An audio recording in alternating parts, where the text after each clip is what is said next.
ሰላም ጤና ይስጥልን ክቡራትና ክቡራን ተመልካቾቻችን ከናሁ ቴሌቪዥን ዘወትር በዚህ ሰዓት ወደ እናንተ የሚደርሰው የዛሬ ለተሰኙ መጋቢት 21 2018 ዓመተ ምህረት የሀገር ቤትና የባህር ማዶ ስፖርታዊ መረጃዎች የተካተቱበት የመረጃ ሰዓታችን ከአሁን ሰዓት ጀምሮ ወደ እናንተ ይደርሳል። እስከ መረጃዎቻችን ፍጻሜ ድረስ አብራችሁ እንድትቆዩ የምንጋብዛችሁ የመረጃዎቹ አዘጋጅና አቅራቢ ገዛኸኝ ሄንዱላ፣ የካሜራ ባለሙያችን ጋሻው ዳኛው ከኛ ጋር ቆይታ ያደርጋል። አብራችሁኑ ነው።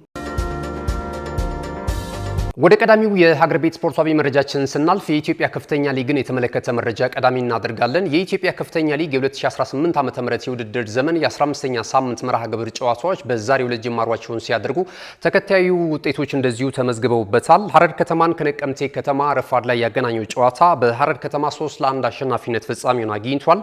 ይህ ጨዋታ በሐረር ከተማ 3-1 በሆነ ውጤት አሸናፊነት ሲጠናቀቅ ሶስቱን የሐረር ከተማን የአሸናፊነት ግቦችን ከመረብ ያሳረፉትን ተጫዋቾች ስንመለከት አብዱል ፈታ ሙህዲን ሁለተኛውና 12ኛው ደቂቃ ላይ እንደዚሁም ደግሞ አብርሃም አሰፋ 45ኛው ደቂቃ ላይ ተጨማሪውን ሶስተኛ ጎል ከመረብ በማሳረፍ እንግዲህ ከጨዋታው ሐረር ከተማ ሙሉ 3 ነጥብ ይዞ እንዲወጣ አስችሎታል ማለት ነው።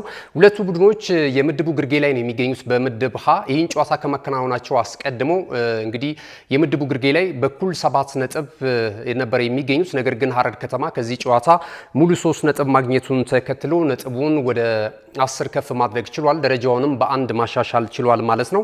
ሌላው እዚሁ ምድብ ላይ የተደረገው ጨዋታ የምድቡ መሪ ጋሞ ጭንቻ ከሻሸመኔ ከተማ ጋር ያደረጉት ጨዋታ በጋሞ ጭንቻ 1-0 በሆነ ውጤት አሸናፊነት ተጠናቋል። ጋሞ ጭንቻ ብቸኛውን ግብ ከመረብ ማሳረፍ የቻለው እንደዚሁ ታደለ ፈለቀ ነው 39ኛው ደቂቃ ላይ ማለት ነው። ወሳኝ ነጥብ ነው ማስመዝገብ የቻለው።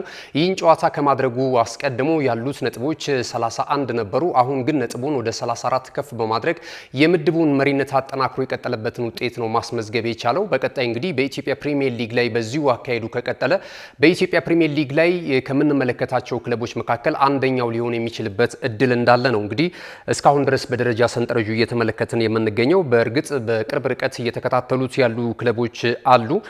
እንግዲህ በቀጣይ እነሱም ጨዋታቸውን ሲያደርጉ የበለጠ ነጥባቸውን ሊያስተካክሉ የሚችሉበት ሂደት ይኖራል ብለን እናስባለን ማለት ነው።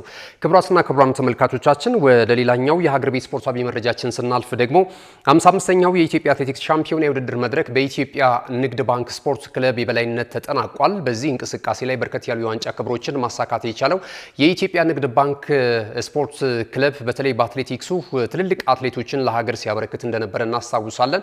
አሁንም በእግር ኳሱም በኢትዮጵያ ፕሪሚየር ሊግ ላይ የሚሳተፉ በሴትም በወንድም እንደዚሁ አሉት። ከዛ ባለፈ ከ20 ዓመት በታች ፕሪሚየር ሊግም የሚሳተፉ የወንድ እንደዚሁ ቡድን እንዳለው ይታወቃል። ከ17 ዓመት በታች በሴትም በወንድም እንደዚሁ እየተሳተፈ ነው የሚገኘው ማለት ነውና እንግዲህ ኢትዮጵያ ንግድ ባንክ ከተቋቋመለት ዓላማ ባሻገር ደግሞ ማህበራዊ ኃላፊነቱን በዚህ በስፖርት ዘርፍ በመወጣትና ለሀገር ያለው አበርክቶ ከፍተኛ ሆኖ እየተመለከት ነው እንገኛለን ማለት ነውና እንግዲህ 55ኛው የኢትዮጵያ አትሌቲክስ ሻምፒዮና የውድድር መድረክ ላይ ደግሞ ሻምፒዮና ሆኖ አጠናቋል። ኢትዮጵያ ንግድ ባንክ ስፖርት ክለብን በመከተል ደግሞ መቻል ስፖርት ክለብ እንደዚሁ ሁለተኛ ደረጃን ይዞ አጠናቋል። ኢትዮ ኤሌክትሪክም በተመሳሳይ በጥሩ ብቃት እንግዲህ የሀገር ቤትን ስፖርቶች እየደገፈ ነው የሚገኘው። እሱም በዚህ የውድድር መድረክ ላይ ሶስተኛ ደረጃን ይዞ አጠናቋል ማለት ነው። አዳዲስ ክብረ ወሰኖች የተሰበሩበትም እንደነበረ እንግዲህ የ55ኛው የኢትዮጵያ አትሌቲክስ ሻምፒዮናን ተመልክተናል። በመዲናችን አዲስ አበባ ያለፉትን ቀናቶች በተለይ ከመጋቢት 10 ጀምሮ ሲከናወን ከመጋቢት 15 ጀምሮ ሲከናወን የነበረበትን ሁኔታ እናስታውሳለን። በደማቅ ስነ ስርዓት ነው ፍጻሜውን ያገኘው እንግዲህ በአዲስ አበባ ኢንተርናሽናል ስቴዲየም ማለት ነው። በቀጣይ የሚደረጉትን ውድድሮች ደግሞ በዚህ የውድድር መድረክ ላይ ጥሩ ውጤት ማስመዝገብ የቻሉ ጥሩ ሰዓት ማስመዝገብ የቻሉ ደግሞ በቀጣይ በምዕራብ አፍሪካዊቷ ሀገር ጋና አስተናጋጅነት በሚከናወነው የአፍሪካ አትሌቲክስ ሻምፒዮና የውድድር መድረክ ላይ እንደዚሁ ሀገራቸውን ወክለው በተለያዩ ርቀቶችና በተለያዩ ዲስፕሊኖች እንደዚሁ ውድድራቸው የሚያከናውኑ ይሆናል። ይህም እድል እንደተመቻቸላቸው ነው የኢትዮጵያ አትሌቲክስ ፌዴሬሽን ያደረሰን መረጃ የሚያመለክተው ማለት ነው። ክቡራትና ክቡራን ተመልካቾቻችን እንግዲህ የሀገር ቤት ስፖርታዊ መረጃዎቻችን ይሄንን ይመስላሉ። ስንመለስ በቀጥታ ወደ ባህር ማዶ ስፖርታዊ ጉዳዮቻችን የምናቀና ነው የሚሆነው። ናሁ ቴሌቪዥን ምርጫችሁ አድርጋችሁ ናሁ ስፖርትን እየተከታተላችሁ ስላላችሁ እጅግ በጣም እናመሰግናለን። ጠቃሚ መልእክቶች ወደ እናንተ ይደርሳሉ። ከመልእክቶቹ በኋላ ዳግም እንገናኛለን። አብራችሁ ነው። እነሆ የምስራች የ10 አየር መንገድ የበረራ ትኬት ለውድ ደንበኞቹ በተቀላጠፈና አስተማማኝ በሆነ መንገድ እያቀረበ ያለው። በዚህም በደንበኞቹ የተመሰገነው ጉዞጎ አሁን ደግሞ ተደራሽነቱን በማስፋት ተጨማሪ ባንኮችን በማካተት ለውድ ደንበኞቹ የበለጠ አስተማማኝ ለመሆን ችሏል። የጉዞጎን አፕሊኬሽን ከአፕ ስቶር ወይም ከፕላይ ስቶር በማውረድ የመነሻና የመድረሻ ከተማዎትን መርጠው ዋጋ አወዳድረው የሀገር ውስጥም ሆነ ዓለም አቀፍ በረራ ማድረግ ካሰቡ የበረራ ትኬቶን ክፍያ በአቅራቢያው በሚገኙ ባንኮች አንድም በአካል በመሄድ ወይም በኦንላይን የክፍያ አማራጮች ክፍያዎትን በመፈጸም የበረራ ትኬቶን በእጅ ያስገቡ። ከዚህም በተጨማሪ እንደ ሁል ጊዜው ወደ ጉዞጎ የጥሪ ማዕከላችን 7473 በመደወል ከሙሉ የበረራ መረጃ ጋር የ24 ሰዓት የትኬት አገልግሎት ማግኘት እንደሚችሉ ስናበስሮ በታላቅ ደስታ ነው። ለበረራዎ ጉዞጎ።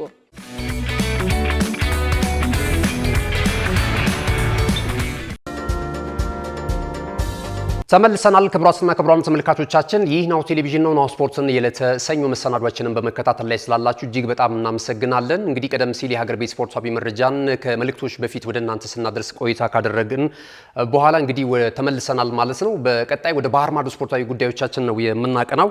ሀገራት እንግዲህ የማጣሪያ ጨዋታቸውን እያከናወኑ ይገኛሉ። አንዳንድ ሀገራት ደግሞ እንደዚሁ በፕሌይኦፍ ደግሞ ወደ ዓለም እግር ኳስ ዋንጫ የውድድር መድረክ ለማቅናት ሰሞኑን ጨዋታቸውን ሲያደርጉ እንደነበር ይታወሳል። ነገ ምሽትም ተመሳሳይ እንደዚሁ ወደ ዓለም ዋንጫው ለማለፍ የመጨረሻ ጨዋታቸውን የሚያከናውኑ ነው የሚሆነው። እስከዚያው ድረስ ግን ረፍት የሆኑ ሀገራት ብሔራዊ ቡድኖች ደግሞ የአቋም መፈተሻ የወዳጅነት ጨዋታቸውን በማከናወን ላይ ይገኛሉ። ዛሬ ምሽትም ቀጥለው የሚደረጉ የወዳጅነት ጨዋታዎች እንደዚሁ አሉ።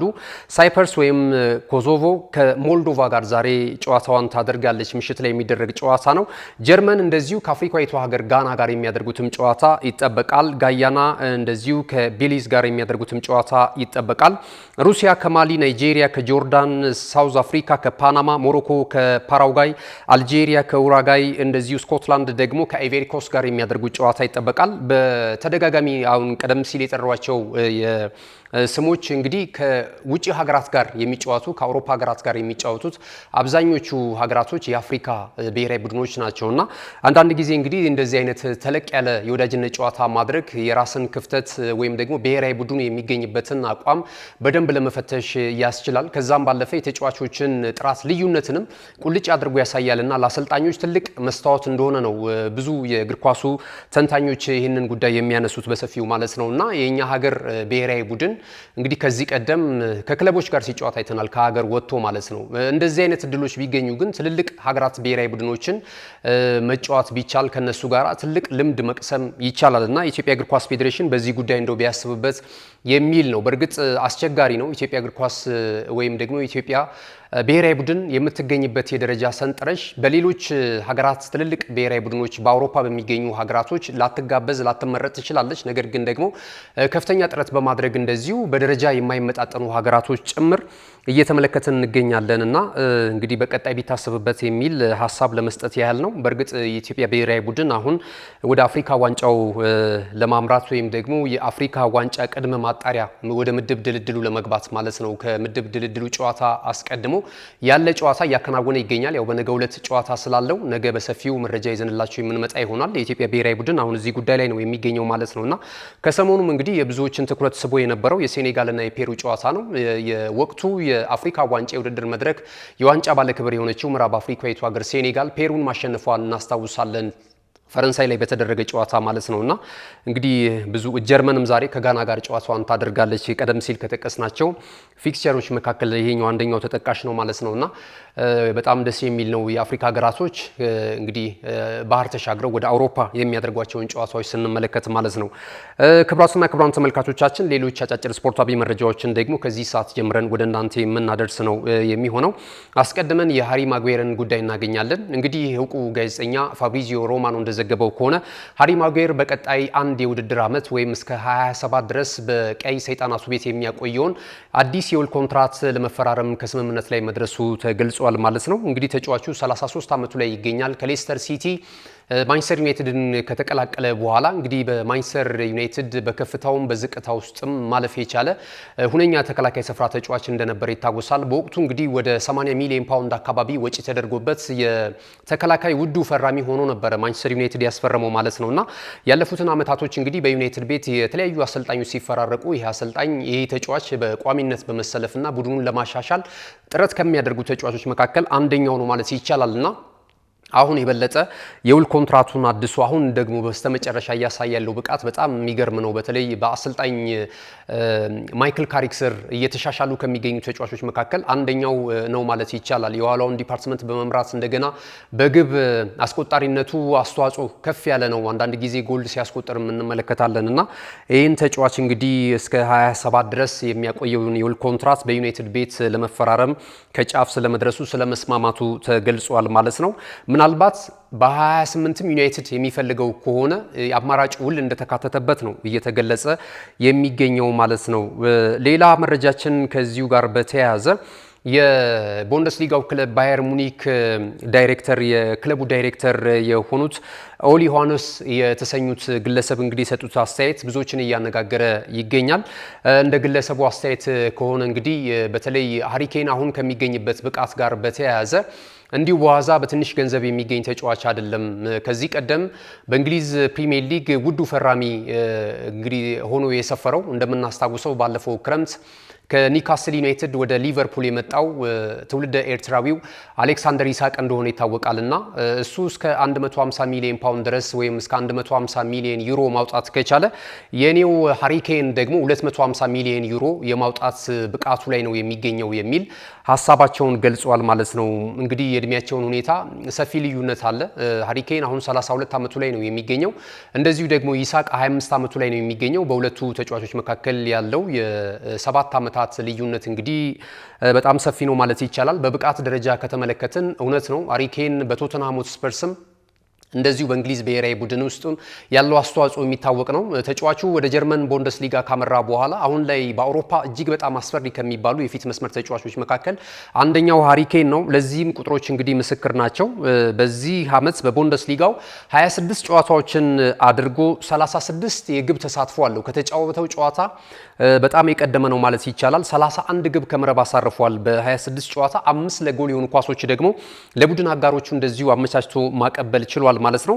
በዚህ ያበቃም በአውሮፓ ቻምፒየንስ ሊግ የውድድር መድረክም እንደዚሁ በ9 ጨዋታ 10 ጎል ማስቆጠር ችሏል እና ሃሪ ኬን ከተጫወታቸው ጨዋታዎች ቁጥር በላይ የሚያስቆጥራቸው ግቦችና የግብ ተሳትፎ እጅግ በጣም አስደናቂ ነውና እኚህ የክለቡ ፕሬዚደንት የባየር ሙኒክ እግር ኳስ ክለብ ፕሬዚደንት ኦሊ ዮሐንስ እንግዲህ የሰጡት አስተያየት ዝውውሩን በተመለከተ ማንኛውም ሃሪ ኬንን ለማስፈረም ፍላጎት ያለው ክለብ ከመጣ 250 ሚሊዮን ዩሮ ለቡንደስሊጋው ክለብ ባየር ሙኒክ መክፈል ይኖርበታል የሚል አስተያየት ሰጥቷልና አሁን ላይ ከዓለም በቀዳሚነት መጠራት ካለበት አንደኛው እንግሊዛዊ ኢንተርናሽናል የባየር ሙኒክ የፊት መስመር አጥቂ ሃሪ ኬን ነው በማለት እንግዲህ ምስክርነታቸውን ሰጥተዋል ማለት ነው። ይህንን ጉዳይ ተመልክተናል። ወደ ሌሎች መረጃዎቻችን ስናልፍ ደግሞ ሮቤርቶ ዲዘርቢ የቶተንሃም ሆትስፐርስ አዲስ አሰልጣኝ ሆኖ ለመሾም እንደዚሁ ከጫፍ ስለመድረሳቸው እየተገለጸ ይገኛል። ማለዳ ላይ በነበረን ዘገባችን እኚህ አሰልጣኝ እንግዲህ ከቶተንሃም ሆትስፐርስ ጋር ስማቸው ሲያያዝ እንደነበረ መረጃዎችን ወደ እናንተ ስናደርስ ነበር። በቅርቡ ነው እንግዲህ ይሄ የሰሜን ለንደኑ ክለብ ቶተንሃም ሆትስፐርስ እንግዲህ ከቀናት በፊት አሰልጣኝ ኢጎር ቱዶርን ማሰናበቱ የሚታወስ ነውና አሁን ላይ እንግዲህ አዲስ አሰልጣኝ ለማምጣት ስለመስማማቱ እየተገለጸ ይገኛል። እኛ አሰልጣኝ ለእንግሊዝ ፕሪሚየር ሊግ አዲስ አይደሉም። ከዚህ ቀደም በብራይተን ኦቭ አልቢዮን እጅግ በጣም ድንቅ ስራዎችን ትልልቅ ተጫዋቾችን ወደ ከፍታ ማምጣት የቻሉበትን አጋጣሚ እናስታውሳለን። እንደዚሁ ብራይተን ኦቭ አልቢዮን ደግሞ በፋይናንሱ የበለጠ ፈርጣማ እንዲሆን ትልልቅ ተጫዋቾች እንዲሸጡ ወጥተው ራሳቸውን እንዲያሳዩ እድል የሰጡ ናቸውና እንግዲህ በእንዲህ አይነት መልኩ ተመልክተናቸዋል። ከዛ በኋላ ግን ወደ ፈረንሳዩ ክለብ ኦሎምፒክ ደ ማርሴ ደግሞ አቀንተው ጥሩ ደረጃ ላይ ያደርሰውታል ማለት ይቻላል። እንግዲህ በተለያዩ ሁኔታዎች ከኦሎምፒክ ደ ማርሴ ጋር ከተለያዩ በኋላ ያለ ስራ ነው የሚገኙት። አሁን ቶተንሃም ሆትስፐርስ ዋና አለቃ አድርጎ ዘለግላሉ የውድድር ዓመታቶች አሰልጣኙን ለመቅጠር እንደዚሁ ከጫፍ ስለመድረሳቸው እየተገለጸ ነው የሚገኘው ማለት ነው። እንግዲህ ጣሊያናዊ አሰልጣኝ በቀጣይ በተለይ ቶተንሃም ሆትስፐርስ ቀውስ ውስጥ ነው የሚገኘው። በፕሪሚየር ሊጉ 30 ነጥቦችን ይዞ 17ኛ ደረጃ ላይ ነው የሚገኘው ወራጅ ቀጠናው አፋፍ ላይ ማለት ነው። ይህንን እንግዲህ ከወራጅ ቀጠናው ስፍራ ስጋት ለማውጣት ቀጣይ የመጀመሪያ ጨዋታቸውን ወደ ስቴዲየም ኦፍ ላይት አቀንተው ከአዲስ አዳጊው ክለብ ሰንደርላንድ ጋር ነው ጨዋታቸውን የሚያከናውኑት ማለት ነው። በእንግሊዝ ፕሪሚየር ሊግ 32ኛ ሳምንት መርሃ ግብር ላይ ማለት ነውና በዚያ ጊዜ ስራቸውን የሚጀምሩ ነው የሚሆነው ማለት ነው።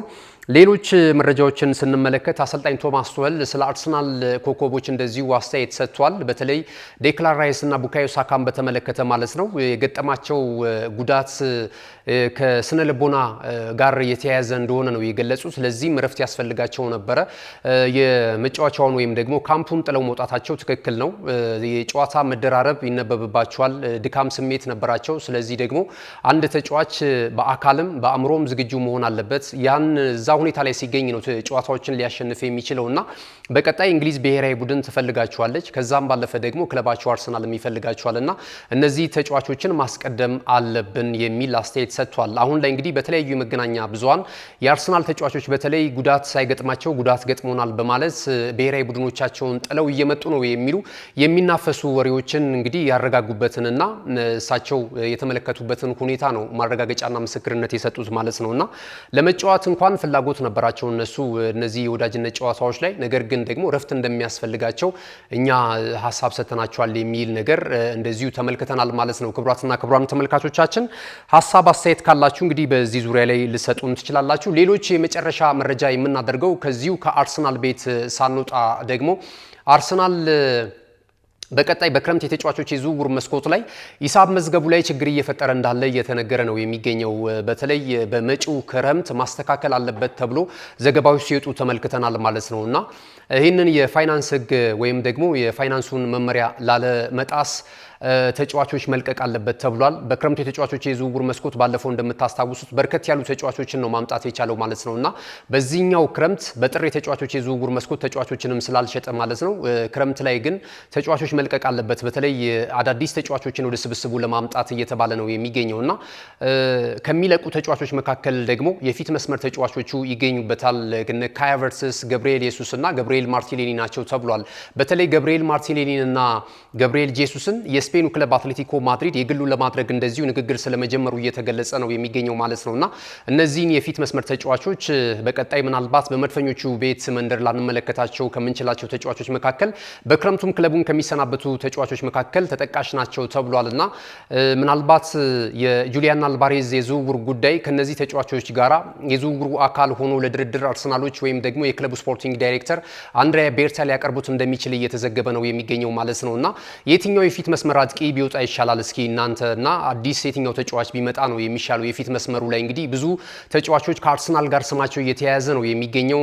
ሰሞኑን እንደምናቀርብላችሁ መረጃ እንደነ ኪቪቻ ክቫራትስኬሊያ ይሄ የፒኤስጂው የግራ መስመር ተጫዋች ቨርሳታይል የሆነ ተጫዋች እንደሆነ ይታወቃል። በተለያዩ ስፍራዎች ላይ የመጫወት ትልቅ እድል አለው። ከዛ ባለፈ ደግሞ የኤስ ሚላኑም የፊት መስመር ተጫዋች እንደዚሁ ወይም የግራ መስመር የክንፍ ተጫዋች ራፋኤል ሊያዮም ስሙ ይነሳል። አንቶኒ ጎርደንም ከኒውካስል ዩናይትድ እንደዚሁ በተመሳሳይ ጁሊያን አልቫሬዝም አለ። ኬናን ኤልዲዝ እንደዚሁ ከዩቬንቱስ በርከት ያሉ ተጫዋቾች ናቸው ከአርሰናል ጋር የፊት መስመሩ ላይ የሚነሱት ማለት ነውና እነዚህ በሚለቁ የፊት መስመር ተጫዋቾች ፈንታ እንግዲህ የትኞቹ የፊት መስመር ተጫዋቾች ደግሞ በአዲስ መልክ መድፈኞቹን ቢቀላቀሉ የበለጠ ውጤታማ ያደርጉታል የአሰልጣኝ ሚካኤል አርቴታን ቡድን የሚለውን ሀሳብ ልትሰጡበት ትችላላችሁ። ክቡራትና ክቡራን ተመልካቾቻችን ካሽጎ በየትኛውም ዓለም ሆነው በማንኛውም ሰዓት ለወገኑ የሚደርሱበት ፈጣን የገንዘብ መላኪያ ተከፈተሎ። ማስተርና ቪዛ ካርዶን በመጠቀም ከ5 እስከ 20 ዶላር የሚልኩበት አዲስ የገንዘብ መላኪያ መንገድ። ካሽጎን ለየት የሚያደርገው የትኛውም የገንዘብ ዝውውር በፍጥነት አገልግሎት ከመስጠቱም ባሻገር ለማንኛውም አገልግሎት ምንም አይነት ክፍያ አለመጠየቁ ነው። በሀገራችን ታሪክ ገንዘብን ከውጪ ወደ ሀገር ቤት በማስተላለፍ በመተግበሪያ መልክ አገልግሎት መስጠት የጀመረው የመጀመሪያው ሀገር በቀል የገንዘብ መላኪያ ዘዴ ካሽጎ ከ4500 በላይ ባሉ የባንክ ቅርንጫፎች አገልግሎት እየሰጠ ይገኛል። ገንዘቦን በሰኮንዶች ልዩነት ውስጥ ይፈልጉ በአካውንቶ ወይንም በእጆ ቆጥረው የሚወስዱበት ልዩ ዘዴ። በቅርቡ ሁሉንም ኢትዮጵያዊ ባለቤት ለማድረግ ጉዞ የጀመረው ካሽጎ ዛሬውኑ መተግበሪያውን በስልኮ ላይ በመጫን የአገልግሎቱ ተጠቃሚ ሆኑ። ፍጥነት መለያችን፣ ኢትዮጵያን መክፈቻችን፣ ካሽጎ ነው መላኪያችን። ካሽጎ የአዲሱ ትውልድ ብራንድ። አብራችሁን ስለነበራችሁ እጅግ በጣም እናመሰግናለን። መረጃዎቹን ወደ እናንተ በማድረስ ገዛኸኝ ሄንዱ ላይ የካሜራ ባለሙያችን ጋሻው ዳኛው ከኛ ጋር ቆይታ አድርጓል። ተወዳጅ ናሁ ቴሌቪዥን ፕሮግራሞች በቀጣይነትም ወደ እናንተ መድረሳቸውን ይቀጥላሉ። ዩቲዩብ ቻናላችንን ላይክ፣ ሼር፣ ሰብስክራይብ በማድረግ ቤተሰብ እንድትሆኑ ከወዲሁ እንጋብዛችኋለን። በሌሎች የሶሻል ሚዲያ አማራጮች ደግሞ እንደዚሁ በመላው ዓለም እየደረስን እንገኛለን። በፌስቡክ፣ በቲክታክ፣ በቴሌግራም ቻናሎቻችን ማለት ነውና በእነዚህ አማራጮች ልታገኙን ትችላላችሁ። አብራችሁን ስለምትሆኑ ሁልጊዜ እናመሰግናችኋለን። መልካም ጊዜ ይሁንላችሁ።